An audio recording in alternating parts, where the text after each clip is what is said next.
Dakilain ang Panginoon. Magandang araw po. Kape at pandasal na po tayo. Ito po si Cardinal Chito Tagle.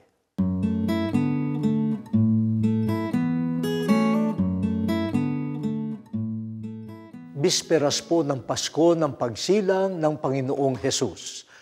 Ang ating pananabik ay kompleto na. Darating na nga ang ating pinakahihintay. Kahit saang dako tayo bumaling, may makikita tayong panalangin, kasiyahan, kantahan, salo-salo at pagbibigayan.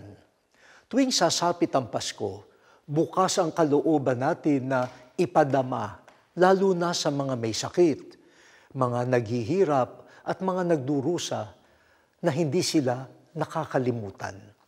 Tunay ngang ang pag-ibig ni Jesus at ang kanyang pakikiisa sa ating abang kalagayan ang diwa ng Pasko.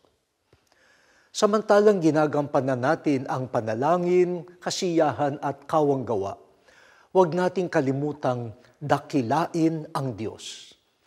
Siya ang gumawa at patuloy na gumagawa ng mga dakilang bagay para sa atin.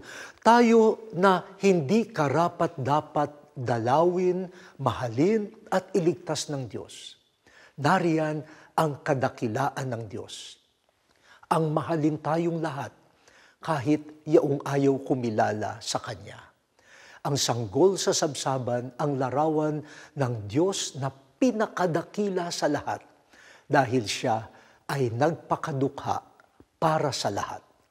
Papurihan natin at tularan Siya. O Diyos, kinikilala namin ang iyong dakilang pag-ibig, pakikiisa at pagliligtas sa pamamagitan ng dukhang sanggol na si Jesus. Tunay kang dakila. Amen.